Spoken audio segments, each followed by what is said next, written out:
You failed a fitness test at university, is that correct? My result was just under 3K, which is not very impressive. I'd say you're you're a runner in Australia that's quietly chipping away at a lot of very big feats, some big FKTs, especially in Tasmania. Yeah, the life is pretty busy because I work 2 jobs. I train myself up to the marathon in like 5 months. That is huge. But it wasn't consistent at all. I went traveling, I didn't run at all. But there's something about it, it's very addictive. Where did the passion start? I started working with the coach in 2019, the biggest projects and probably the hardest thing I've done. Hello and welcome to episode 25 of the Rapid Ascent Podcast. My name's Jez Baker and it's been a little bit of time since my last episode. We had a whole heap of just cycling-centric podcasts for the Otway Odyssey. It was really awesome. But now it's time to shift gears, so to speak, and move into the running world because now Odyssey's done and dusted. Trail running season is upon us. We've got a heap of trail running races coming up. And today we've got a guest very fitting for the trail running season.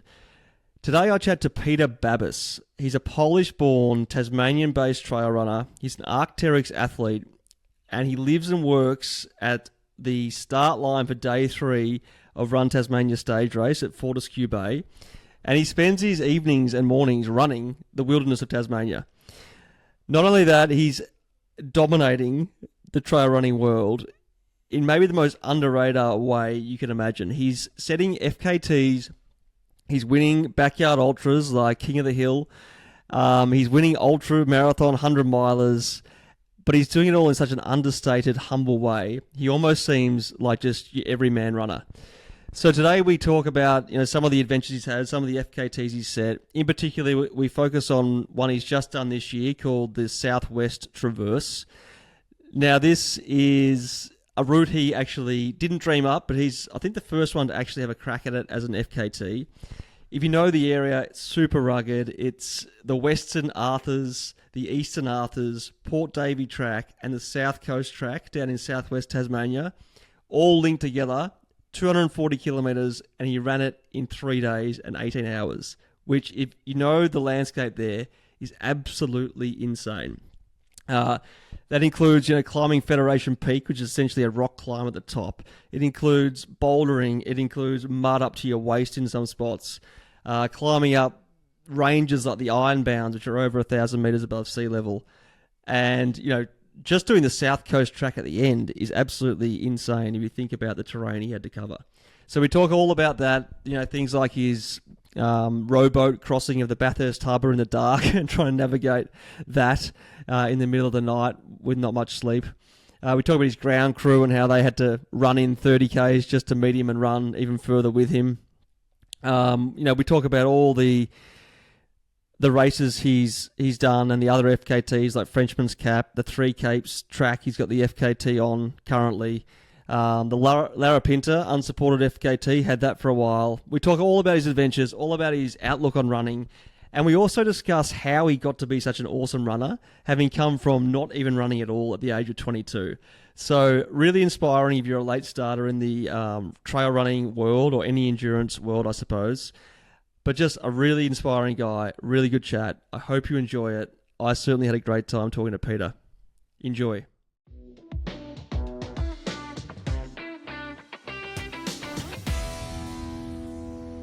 I'd say you're you're a runner in Australia that's quietly chipping away at a lot of very big feats, some big FKTs, especially in Tasmania.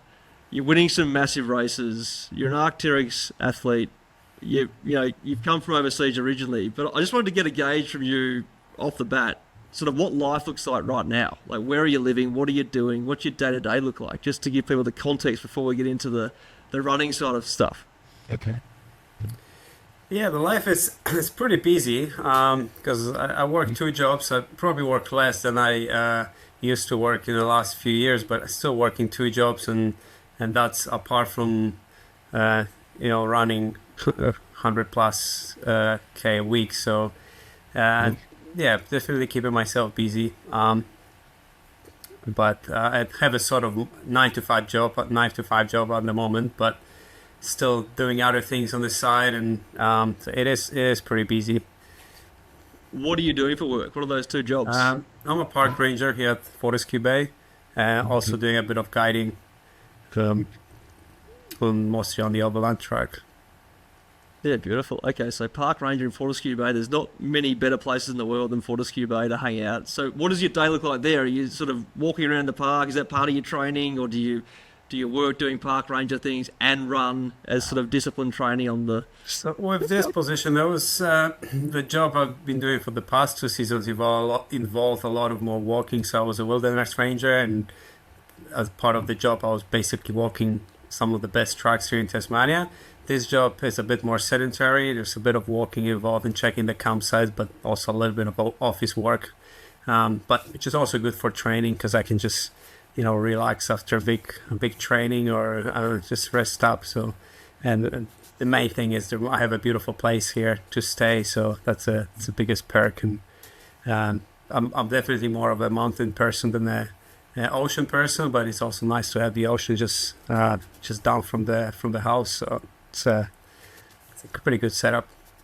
It's a pretty nice part of the world. Nice forest around there. The very quiet beach. It's beautiful, actually.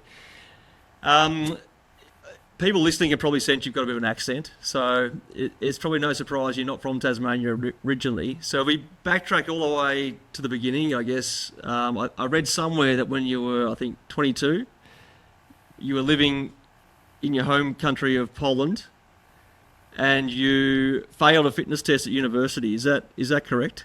A fail? Oh, that's probably a gossip. I didn't fail. Oh, you didn't fail. Here we go. Okay. No, I've been said down the... Yeah. I was working on... I was studying on the sport, like university. So there was some fitness tests to enter it, which I've done pretty well with those. I think maybe the story was that I did like a 12-minute test, and my result was just under 3K, which is not very impressive. It wasn't a fail per se, but it was just showing how kind of the level of my running back then.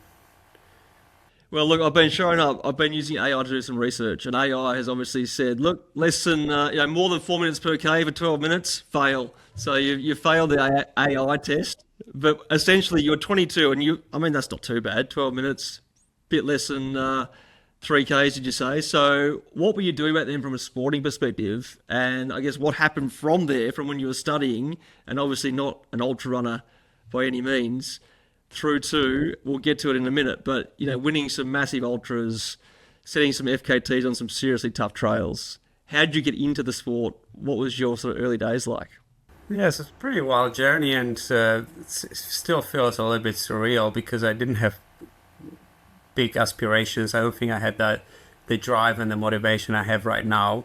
But when I was a teenager, I was training judo. I grew up in a very small place, and my dad was a coach, so that was pretty much the only thing I could do back then.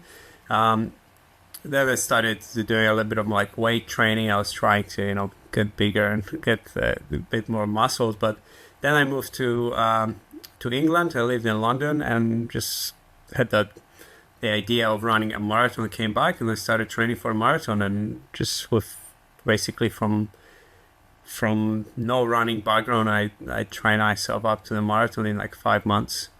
So that's how it started, but it wasn't consistent at all. I went traveling, I didn't run at all. Then I signed up for another marathon. And then so another break, and then I started training for the triathlon. So that was the next big goal.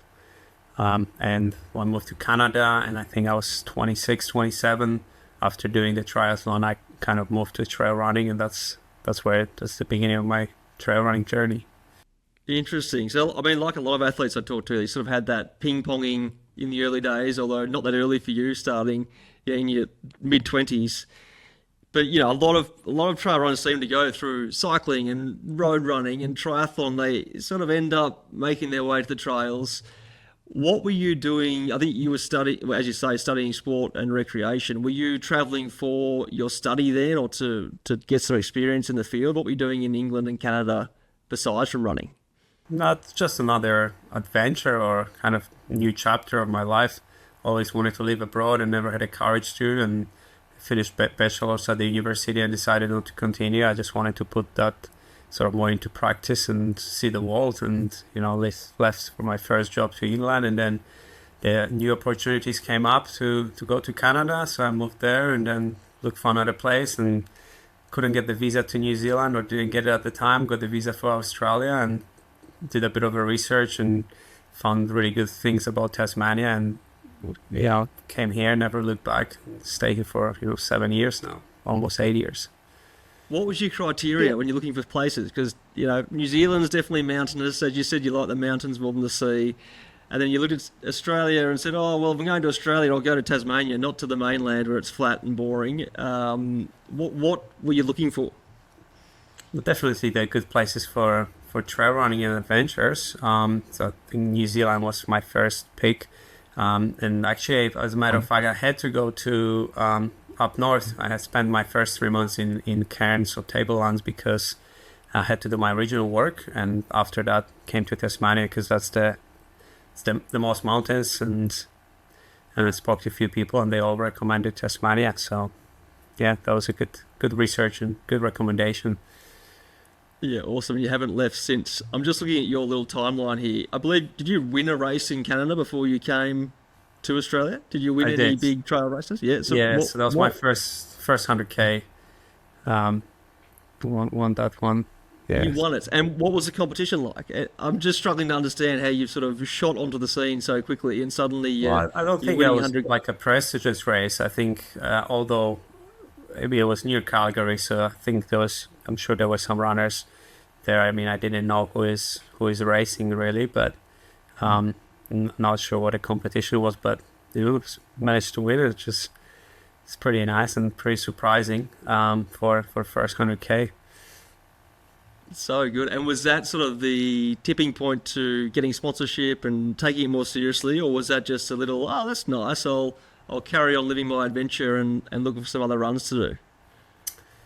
Yeah, just carry on really. I started to looking for some support in the bike. I think now it's changes. It's a bit easier to get some sort of support, not to a point that you can live off that and just leave your job and just focus on running. But I think it's a bit easier nowadays. Back then, you'll be able to get some discount or maybe free pair of shoes.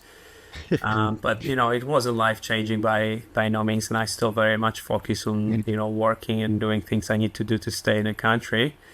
So running was pretty much, and still is, kind of a passion and side gig. Yeah, right. So, but it is a passion. So at this point, how much of your passion, I guess, outside of work was thinking about running, optimizing your running, trying to get faster, or was it just sort of this thing that you did and it's a bit of an adventure and it's just one of the things that you did outside of work? Like where did the passion start? I started working with the coach in 2019, so I think that's when it started, and it started being a bit more structured rather than just like, oh, I'm gonna do 20K today or 30K, or I feel like doing a big mission, I'm gonna have 50K. So that's been sort of my running schedule, just having a lot of fun. And so I started working with the coach, it started being a bit more structured. But again, it was I think running takes a lot of like mental focus and a lot of commitment, but it's still something that's on the side, apart from working.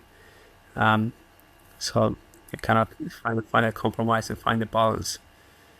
Yeah, absolutely. I mean, it sounds like you found a good balance because you obviously become very good at both, work and running, reading through this stuff. So you, in about 2019, you're the coach. It looks like you also moved to Tassie, in about 2018, 2019?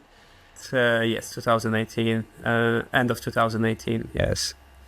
Right, so you came to Tassie, and did you go straight to the Overland Track to guide at that point? No, that took me a while to build up my resume and kind of the knowledge to be able to do that sort of work. And also had a lot of restriction with the visa, and I could only work for a certain amount of time in one place, so it's pretty rough to the restrictions we have coming from different countries. So yeah, I work in the hospitality mostly, work at the Cradle Mountain. I work on the East Coast, on the West Coast, so move around quite a bit, which allow me to see pretty much most of the states, just working in different places. Yeah, right. And so you're working, Cradle Mountain's a great spot, in the mountains to working the lodge there, or were you doing guiding? What were you doing there? Yes, working in hospitality, so reception or restaurant. Yeah. And then when you had days off, you were just out in the wilderness, were you? Exploring? Yeah, pretty much. It's good if you start work at 3 o'clock, you have the whole day, especially in the winter. So you have the whole daylight for adventures, and coming to work at 3 o'clock. It's a good setup. Very good setup. And then you obviously did work your way into the Overland Track guiding, which I imagine is a pretty prestigious job in the outdoor recreation world. It's a beautiful trail. I think a lot of people listening will have walked the trail either with a guided group or by themselves. When you got into that position, were you just guiding and then running the trail? And then how did your life look then? And how did you I'm sort of building up to your first FKT, which is the Overland Track out and back. So I'm just trying to understand how much you knew the track at that point, how much time you spent on the track. What was your guiding and running balance like? So that FKT, which the idea of that was not FKT at all. I only thought of, that could be an FKT, or that was actually the first known time, not even the fastest known time, because no one ever done it. I didn't know the track very well because I only done it once as a race in 2019, and then I haven't been back on it apart from that first section where near my workplace, and then moved to another job, and then there was COVID, so everything was closed, and then suddenly the parks opened up, and I was like, oh, I'm gonna do this out and bike thing, because my friend thought of doing Penguin to Cradle, so I thought maybe I can run one direction and then come back with him to do it back to back. No way. Yeah. So you ran from Cradle Mountain out to Lake St Clair, then back to Cradle Mountain? No, I ran from Lake St Clair to Cradle Mountain. That's where I met my friend who ended up not doing Penguin to Cradle, and then I ran back to Lake St Clair. You did the other way. Yeah, very cool. And I'm just having a look at the time there. 1 day, 7 hours, 19 minutes in winter. So it would have been muddy and gross. How was the running at that point? Yeah, it was a few... the temperature-wise was good, and it was a nice sunny day, but there was a lot of ice as well.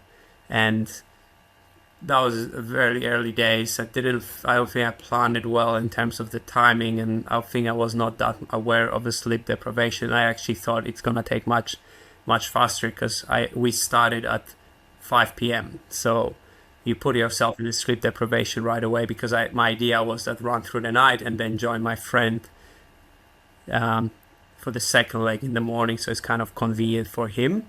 But yeah, it was not convenient for me. The last 30k was really slog, and I was pretty much done. And at that point I didn't know how to deal with those sort of things, and my mind and body was really struggling. As a fun fact, I would add that I did the first 80k, like the first section, with Ben Demon, who just finished second at UTMB last year. He used to live in Tasmania, and he was keen to join for that project with me.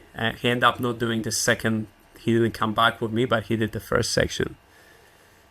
Interesting. So you're actually more hardcore than him. So you could claim the win at UTMB by proxy. Yeah, well, he only did it the Overland one way, and he didn't come back. So yes, I'll take that. I just think he didn't have fun, maybe, or maybe I was too slow, but I don't know. I think, well, as you said, starting at 5 p.m. would be bloody tough. You would be sleep monsters on day one, then you've got to run through the day the next day, which is pretty hardcore. So was that one of your first sort of long distance FKTs? Because I can see here, it must have been, so that was in June 2020 you did the Overland Track. In November 2020 you did the Tasmania Trail FKT from Devonport down to Dover. Quite a different trail, that one, isn't it? It's more of a route. It's not really a single trail or a walking track like some of these other ones you did. What attracted you to the Tasmania Trail? I think there was just ultimately the challenge and the length of it. Just putting new distance into yeah, I don't remember, it was a few years ago, but it was the distance. So just doing the whole length of it, I just felt like it's a pretty cool thing to do. And almost 500 kilometers, and haven't done it anything that would require you to sleep, and having the crew, and just wanted to challenge myself and try something different. So that was supported, was it, that FKT? Fully supported. So how much sleep were you having? Yes, I'm just having a look here. 3 days, 23 hours, 27 minutes, 9,000 meters of elevation, 480 Ks. That is huge. And it's quick. Like, you mustn't have slept much. I think I slept maybe 4 hours on the first day, 3 hours on the second, and probably like an hour or half an hour, plus maybe 10 minutes on the side of the road on the last day. So it wasn't much. And I think my body was also breaking. So I realized that in order for me to actually get under 4 days, which was one of the goals, I need to keep moving. I was not able to move fast, but I just had to keep moving. So that was... When you say your body's breaking, what's happening? I've never run for 3 days in a row. I think ultimately I probably should have given, to approach such a big FKT, I probably should give a bit more time to build up and make my body and mind stronger. But, just an issue with the feet, and I just wasn't able to run much later on. Plus, it's kind of you can understand it's like if over time, I think second day I was moving pretty well, but from day 3, I started to, feel it and just slow down significantly. So I think on the last day, I just kept going for 24 hours with very minimal breaks. Because you knew that if you stopped, you wouldn't start going again. Or in order to just get the time, because if I couldn't move faster, at least I would, be consistent and build the distance with time rather than speed. Yeah, no, it makes sense. Just don't stop. Continuous forward momentum is what John Jacoby, one of my business partners, says. He's done a lot of endurance stuff over the years. So you've obviously, at this point, got a bit of you've had a seed planted about fastest known times, specifically around Tasmania. Are you on the fastest known time website regularly trying to look at different routes and plan different things? Because I think there's a little anecdote here that day 3 of this Tassie trail is when you sort of had a brainwave that you could put together a few trails and make a pretty epic 7-day route. Can you tell me about that? Yeah, so I think I told the story that on day 3, I was chatting to my friend Drew, who joined me for that for pretty much the whole day, and I said, it would be nice to just link up all those big Tassie trails as a single mission and try to do them in like one project. So that's the Impossible 7 I think you're referring to, which happened in 22, and I think it's probably the biggest project and probably the hardest thing I've done. And it's a pretty romantic notion, I reckon. If anyone, a lot of people listening to this will know Tasmania, they'll know these walks that, they might have done some of the walks. I've done some of them, not all of them, but they are all special in their own way. And you've had this idea to link them all together. I'll reel off what the walks are in a second. Before I do that though, you said day 3 in this Tasmania Trail FKT attempt, your body's breaking, no doubt you're a bit sleep deprived, and yet you're still thinking about the next project. What's that about? I'd be thinking about a bed and a cup of tea, but you're thinking, what would be cool? Do more of this and do run for 7 days. Yeah, that's a good point. And maybe I was not totally broke at that point. Maybe that was early on day 3. But there's something about it. It's very addictive, because obviously once you're hurting and you at the end of that, you don't think about doing next thing. You're just questioning your life choices, like, why am I doing it? What am I doing to yourself? But yeah, I think at that point I was still feeling fairly good, and the idea came about. Very cool. So you've had this big dream, and I think I will talk about it in a minute maybe, because I think you sort of put it to the side for a while, didn't you? You got home and it didn't happen to 2022. So what was happening between doing that Tassie Trail and then actually having a crack at what's it called? The Impossible 7. Did you just go home and start guiding on the Overland again and forget about it, or were you racing, or what was life like then?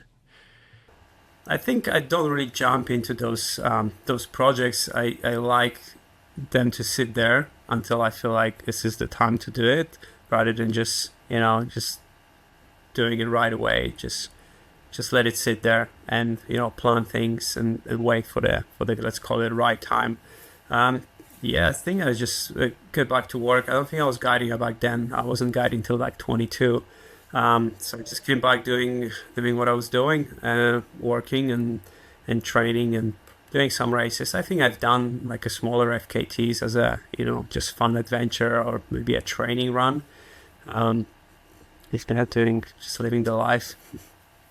Yeah, beautiful. And was your social group runners, or was it hospitality workers, or who were you hanging out with during this time? It just really depends. Like I think I spent a lot of time in pretty remote areas when I just had to run by myself, and also took a bit of time to build up those friendships with people who run.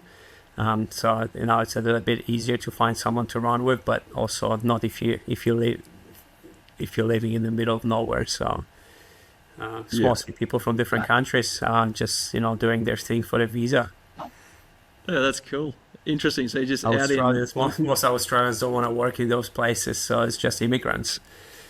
Yeah, right. And how many of them are runners? Not many, I imagine. No, Sammy. None of them. So you're the mad running man, sort of disappearing into the wilderness every evening.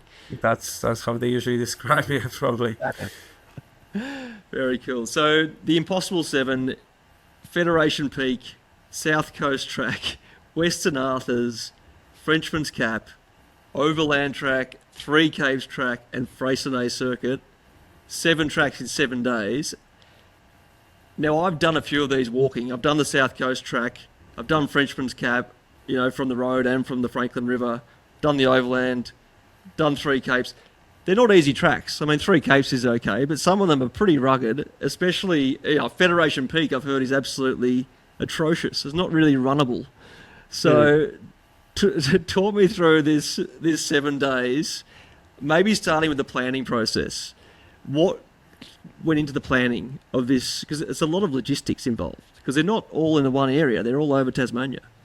Yeah, so I think the logistics is the worst part. Just wrapping my head around how can I do it. Also making sure that I have someone who joins me for that section, just safety wise and company wise. So a few people, I think I had about 30 people who are interested in joining me for some of it, and so I had to plan and coordinate that that everything works out. And at the end of the day, I left before we planned because there was a weather window, and knowing how hard Federation is, I want to make sure I have a nice sunny day for that day. So just had a friend who was keen to join Federation. He said, I can guide you up there, and he was keen to leave earlier, so we just went for it, and we're gonna figure out the rest later. So that was the plan. But also things didn't come my way. I got injured at the end of the Federation Peak, and that injury resurfaced on the Federation on doing the South Coast Track. So that was a pretty long day. And what happened? What did you do? Well, it was a very weird one. It was basically a inflammation of my knee, but kind of grew to the size of a grapefruit towards the end of the project.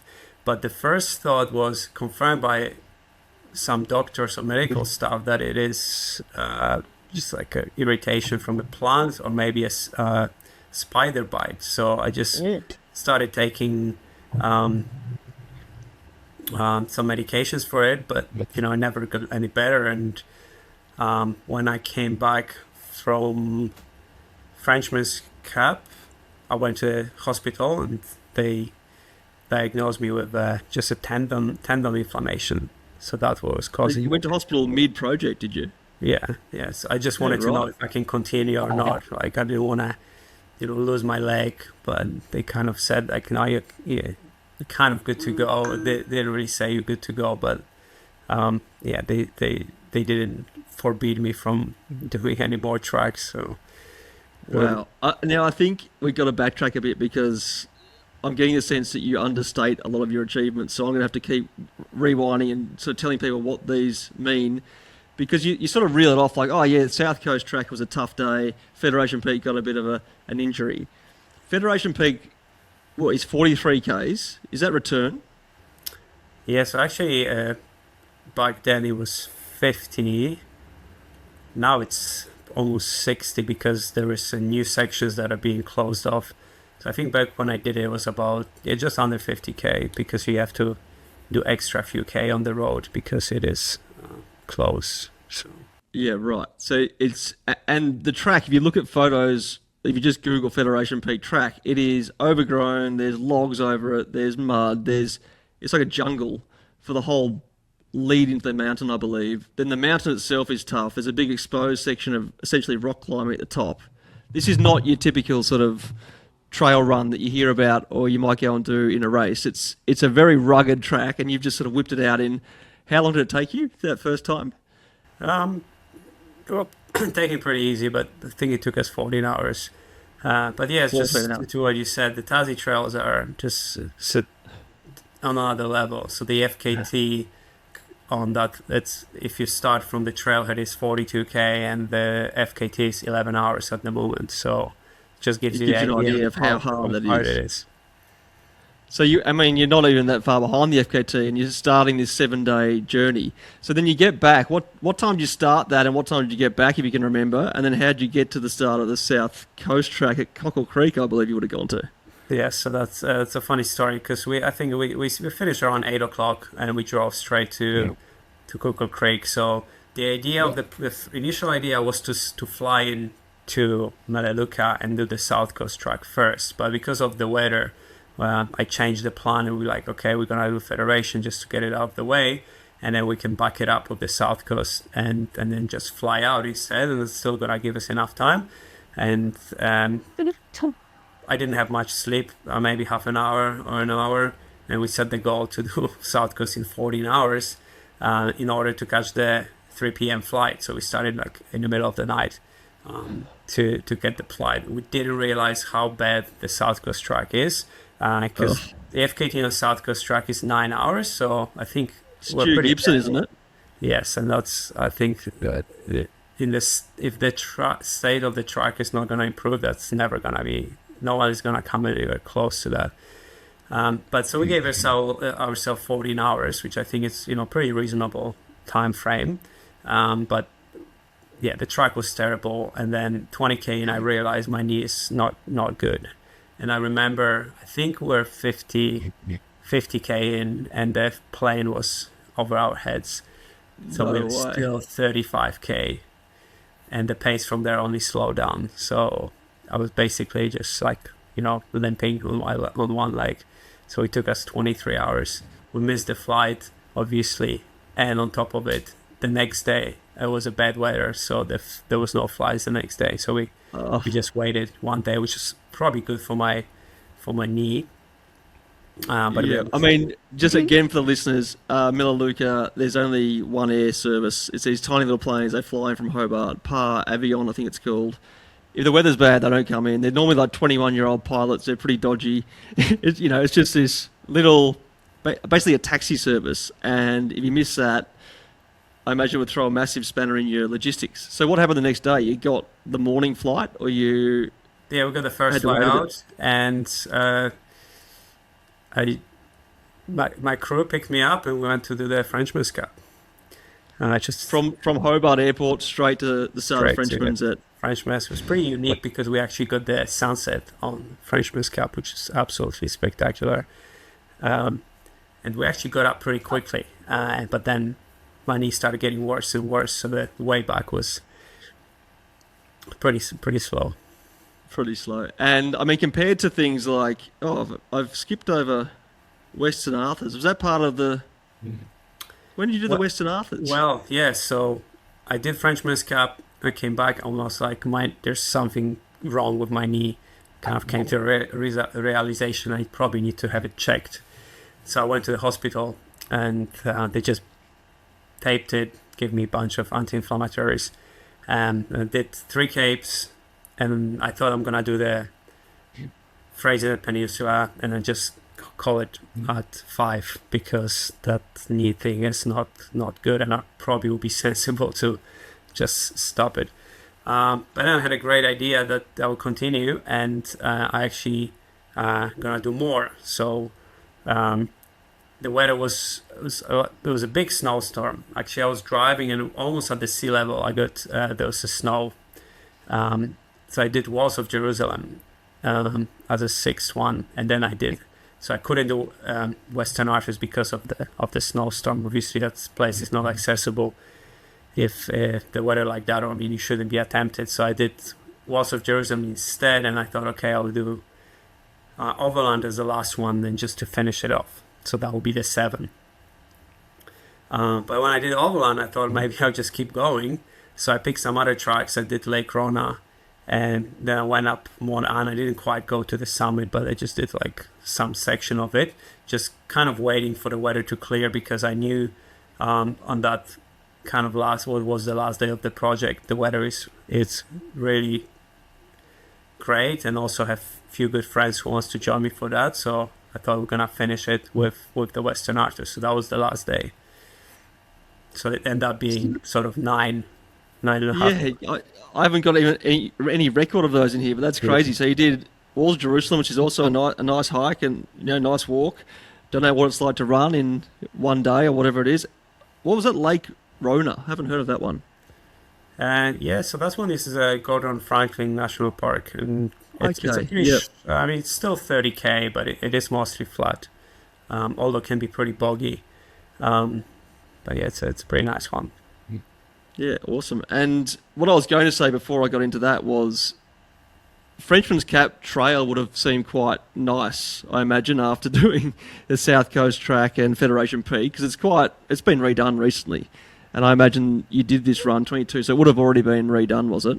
Yeah, it's pretty good. Like the first 15k, it's runnable, and the last 7 is just steep and rooty. It's not that much mud comparing to, or any mud, pretty much comparing to the southwest. So yeah, it was a nice change.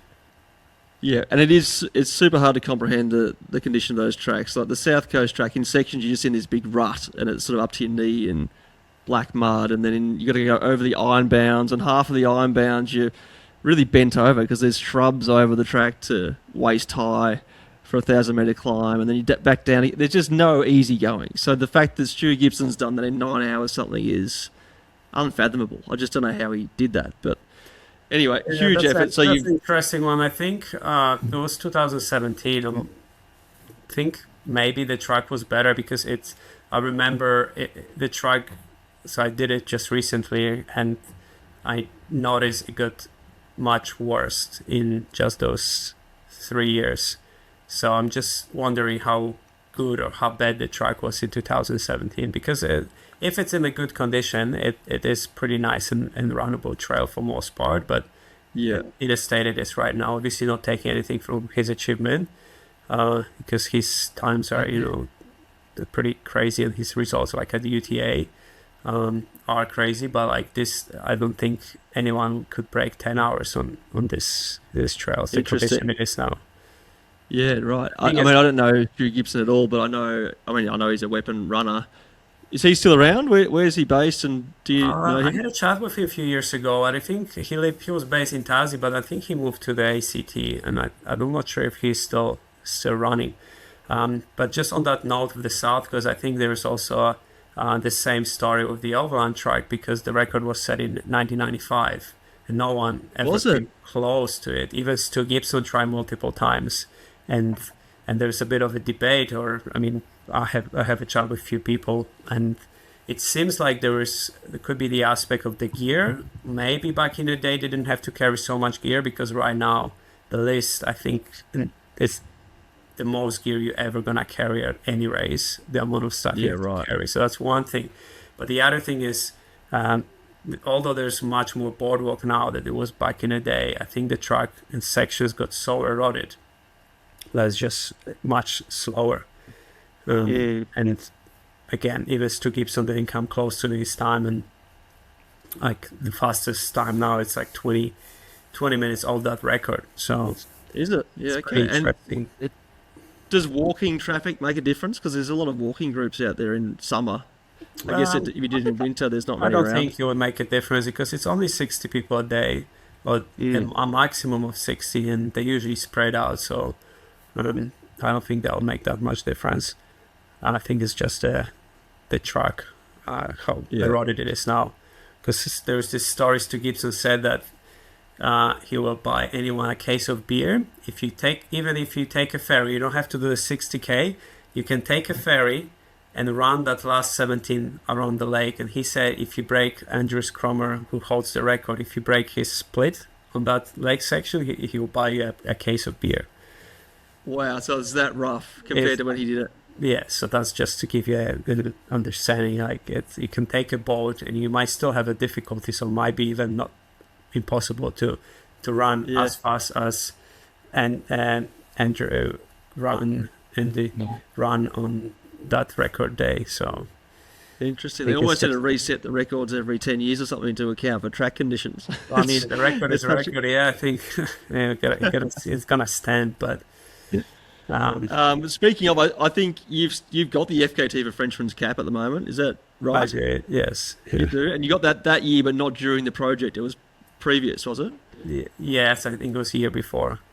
Yeah. And what was that? Just a little training run, or did you go out to attack it, or what was your plan there?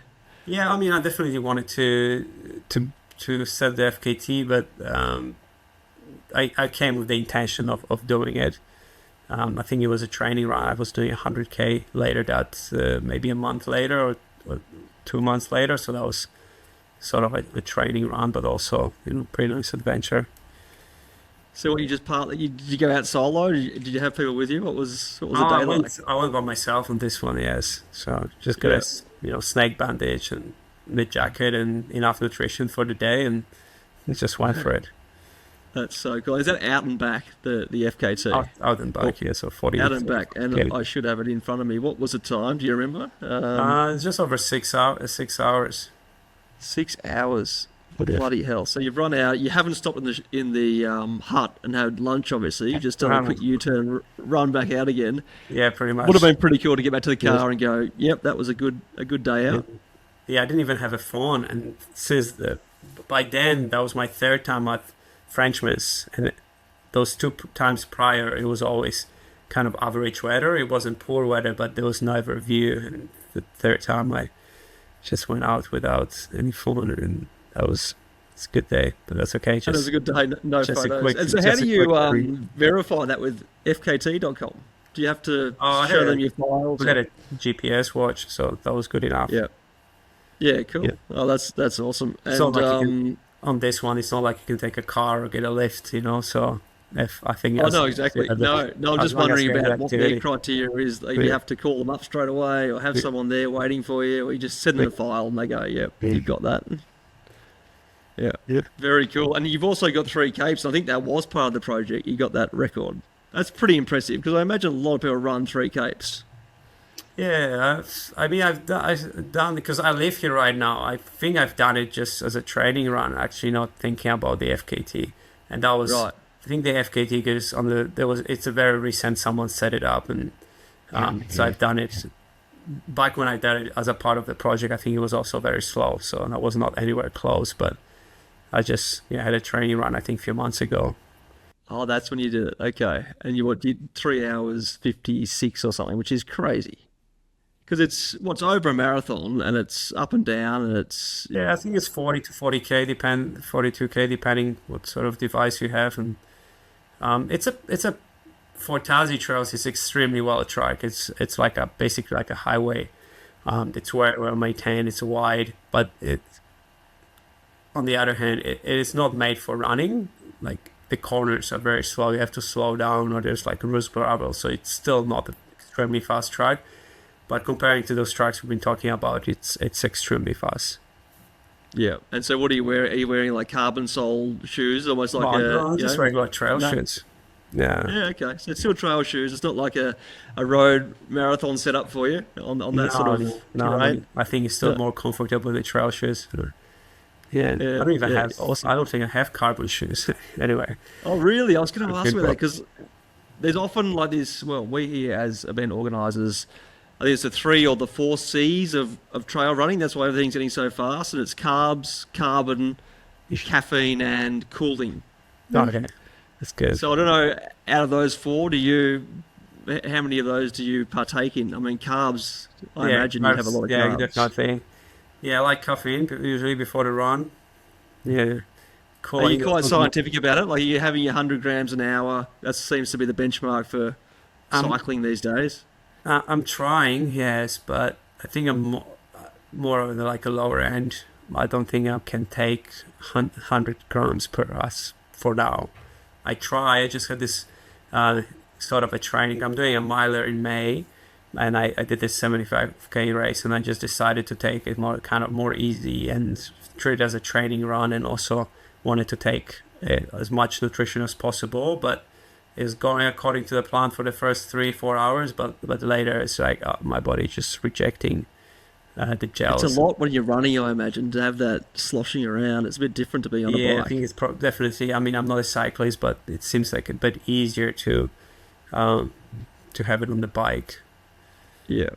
Yeah, and so you don't do any cross training? Because I mean, a lot of ultra runners, they find that they do miles on the bike and then they do miles on foot, and it sort of helps the aerobic system. You don't do any of that? I do biking from time to time, not very often nowadays. And strength training, that's a pretty important one.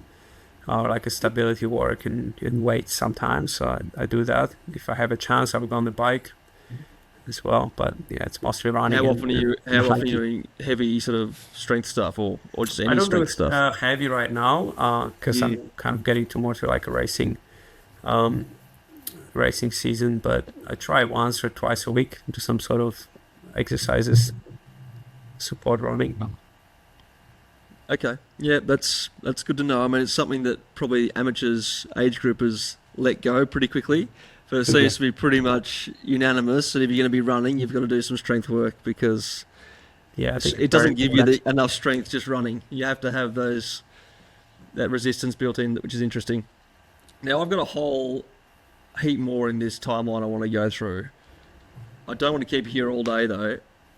So, you have alluded just there to doing a bit of racing at the moment. I think you've just won Gone Nuts 75k. Is that the one you were saying you just took it easy to do your nutrition? Yeah, I mean, I tried to take it easy. It was not easy towards the end because that's the last 25k of that race. It's super exposed, and the sun always gets you, or like a headwind and sun. So I was still had to put some effort towards the end. But the idea was to kind of not to burn all my matches on this one.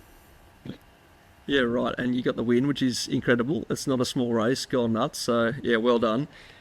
The one I do really want to talk about is this FKT you've just done in Feb, because it's a pretty interesting route, and we've sort of talked about, well, I guess the Impossible 7 leads into it, because there's a lot of the same tracks involved, or some of the same tracks. Really? But you did this Southwest Traverse FKT, which, if anyone knows Tassie, it's a bloody incredible route. You've done the Eastern Arthurs. So you've started with Federation Peak, we've just discussed that, through that muddy, crappy section, through the exposed rock. Then you've gone all the way through the Eastern Arthurs Traverse. Then you've joined the Western Arthurs Traverse, done that. I don't know anything about that track, so you can tell me what that's like, but I imagine it's not very easy going. Then you've joined a Port Davey track, which is sort of north of, Bathurst Harbour. And then you come down the north side, cross over the Narrows, which is a little peninsula you've got to row a boat over, I believe. Then you've joined the South Coast track, run all the way out down to Cockle Creek. Just talking through that is tiring. You did it in 3 days, 18 hours, which is insane. Where did this idea come from? And just let's talk about that. Let's talk me through that. I know you've probably done it on other podcasts, but I'm so curious to hear what that experience was like. Yeah, I'm pretty proud of this one. I don't really think it's that extremely hard if you have a good weather. Maybe I get too much credit for it, I don't think anyone just dared to do it. So, maybe I should get more credit for like just going for it rather than actually doing it.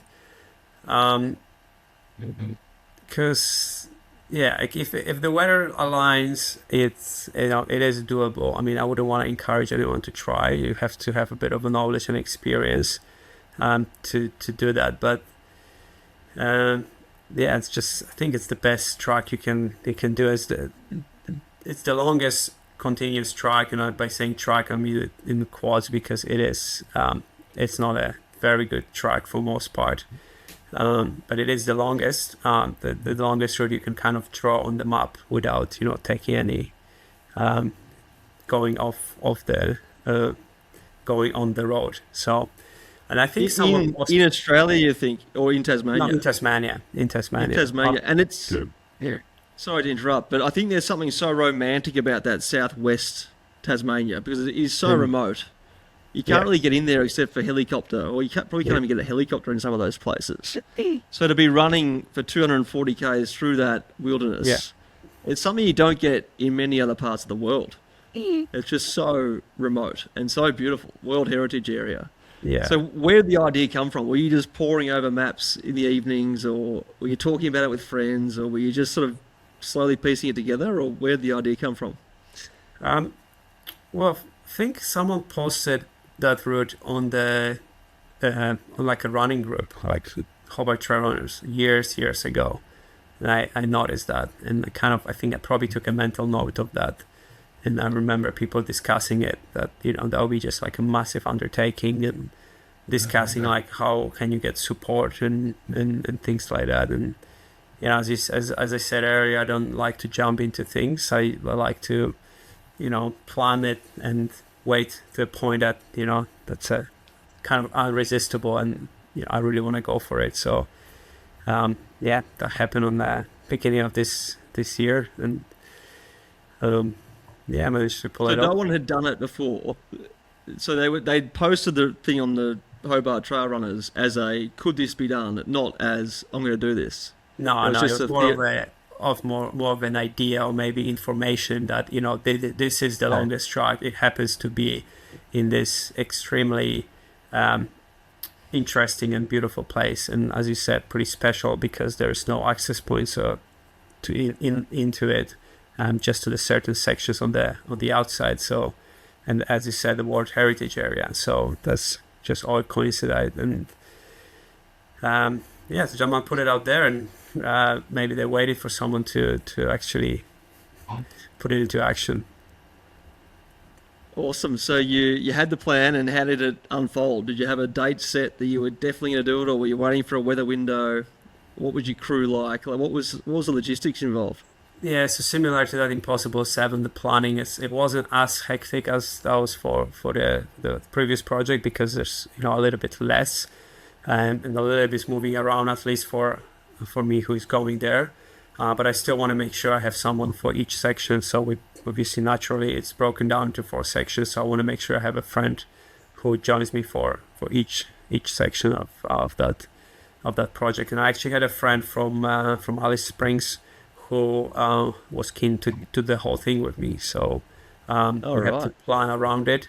And obviously, I have work, so I took enough time to have off work to have a 10-day window to do it. So it means we had to start within that 5-6 days in order to finish on time to be back at work, or back to catch a flight back home. So but we set a date, 24th of January, and the weather was perfect, so we didn't have to wait around. It was easy. It was a long weekend, so there was more people available to join, so it was perfect.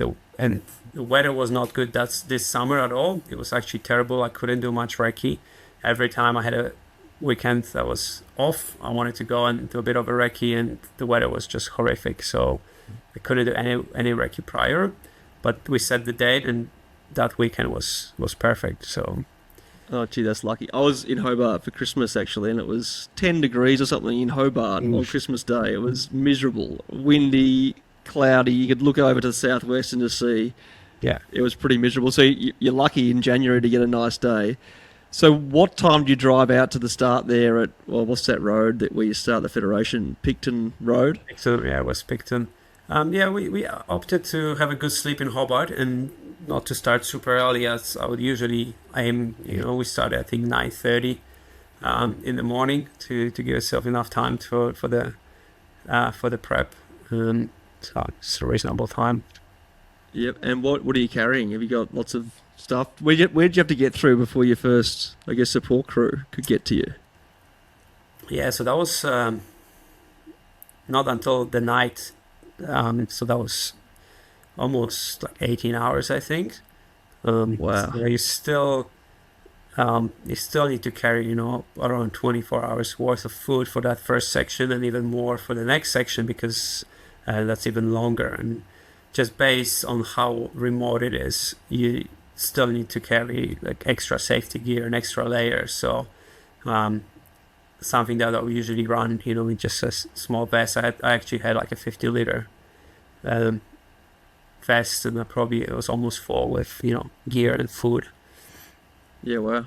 Yep. And so what are those sections? Just I probably should know that. The Eastern Arches with the Federation Peak, and that the track continues for another probably 16 kilometers. That joins the beginning of the Western Arches.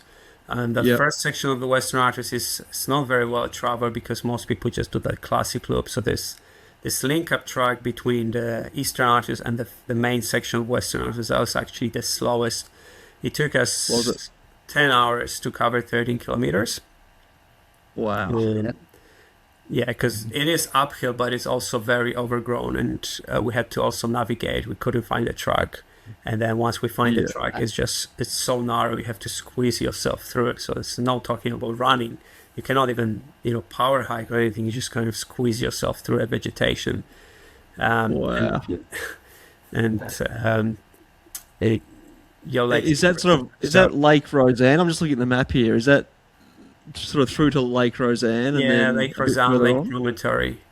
And once you get on the Moraine K, that's the track gets better, but that's where the elevation starts and those never-ending up and downs. Well, look at the elevation profile. It's insane. What is the total climbing for this? I'm just having a look at your Strava here. 12,000. 12,000 meters. Yeah, that's crazy. Okay, so but how did people get in to get you help? Did you have people meeting you in there, or they didn't? That's the commitment for the crew. So they had to actually, before they met me, they run in 30K to that point. So they ran in ahead of you. They ran it into like we estimated we're gonna be there at midnight. We sort of sent updates along the way. We didn't get down till like I think 2:00. So where did they come in from? I can't see where the nearest road is once you get deep into Huon Campground. So the beginning of the Western Arches of the Port Davey track. I think it's called Port Davey. So that's 9 kilometers to the junction, and then another 20 on the plains to get to that junction. Wow, okay, yeah. So they can drive in, I see, Huon River Campground, and then they have to run in 30 k's to meet you. And did they bring supplies in for you? Yeah, they brought some food, and obviously they had to carry their own gear, and a lot of food for us for the next probably 24 hours or so. And did they join you for any running, or that was it? They came. No, they joined in. They brought the supplies, and then they joined us for the Western Arches. So there was two of my friends. So they did. I think that was for them. It was 80K. So it's pretty good. They didn't bring a tent and have a night there before you got there.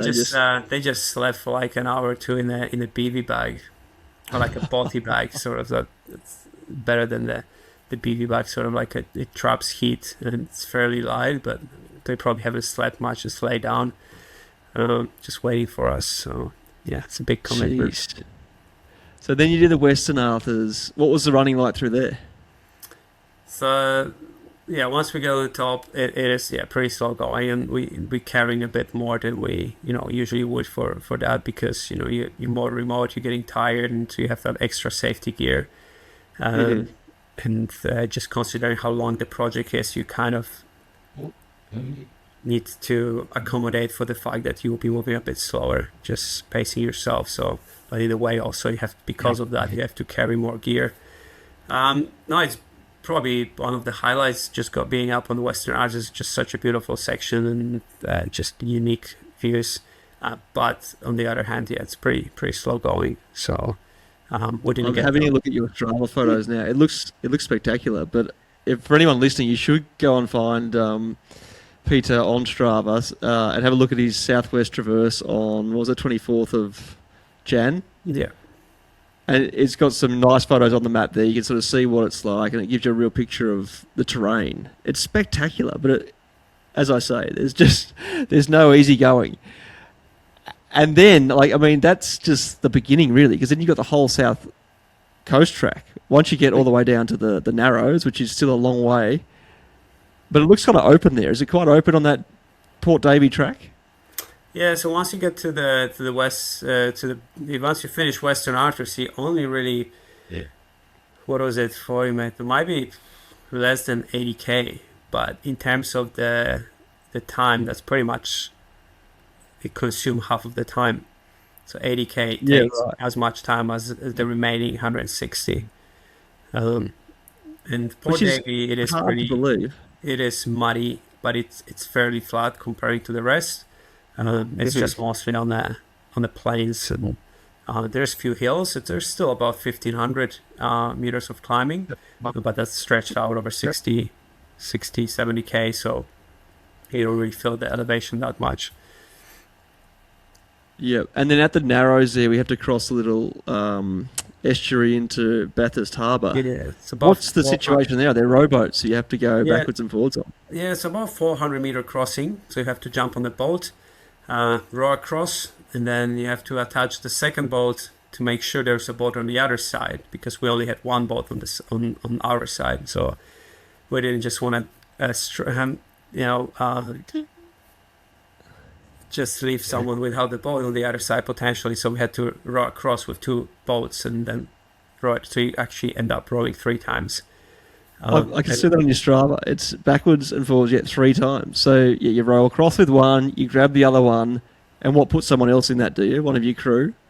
Yeah, so it was 3 of us and we actually had to navigate with just like a GP looking at the map, because we didn't see where we're going because it was in the middle of the night. So we had to.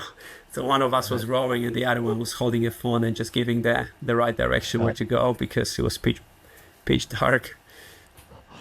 My God! And did you know that was going to be the case, that you had to do that 3 times, or was that a bit of a this is going to add time to our journey? We knew we would have to do it at least once.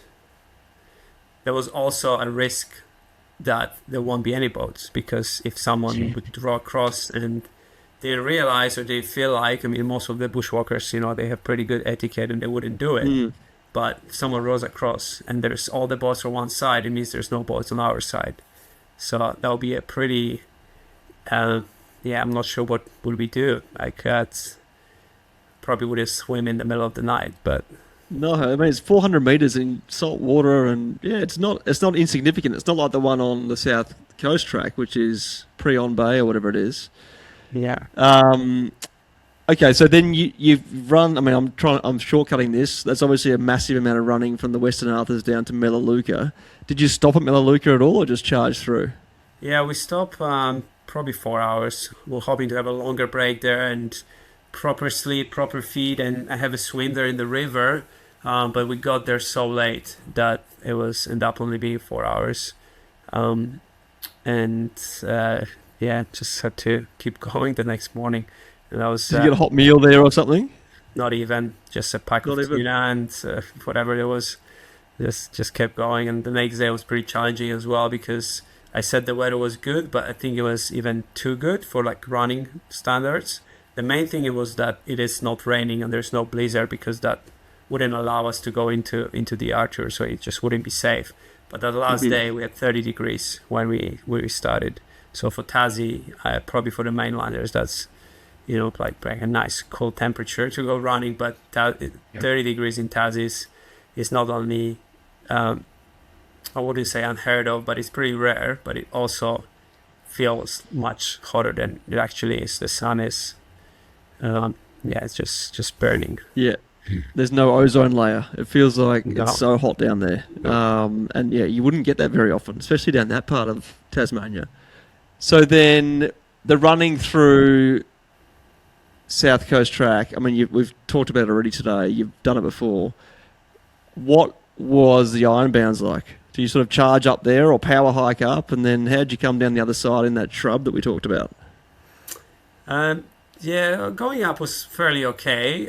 We probably took like 10 minutes at the bottom of the ironbounds and just cool ourselves in a creek. There's a river just there, and make sure we hydrated and just cool down a little bit. And it was pretty pleasant, although there were some pockets of air there that they felt like it was nice breeze for most part, but certain sections just felt like you into a sauna. It's just so hot.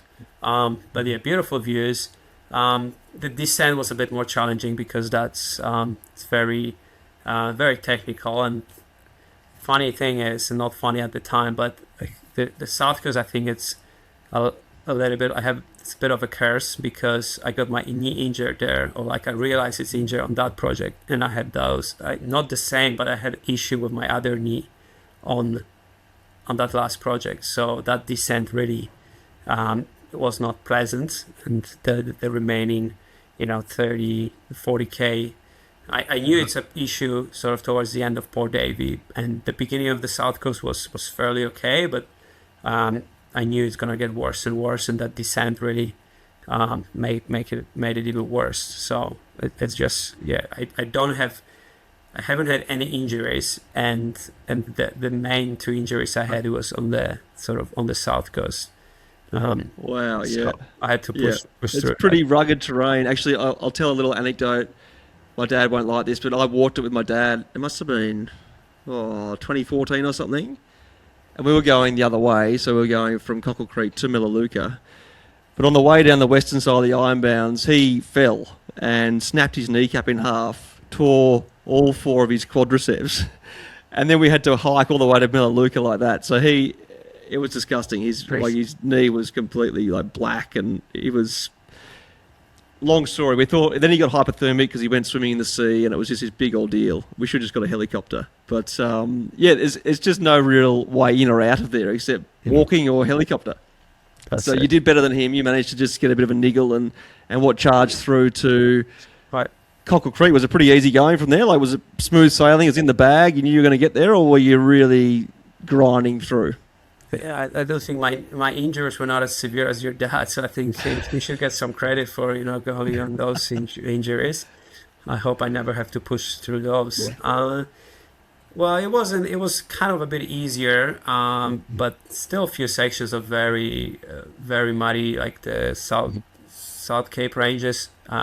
It's pretty slow, and the amount of mud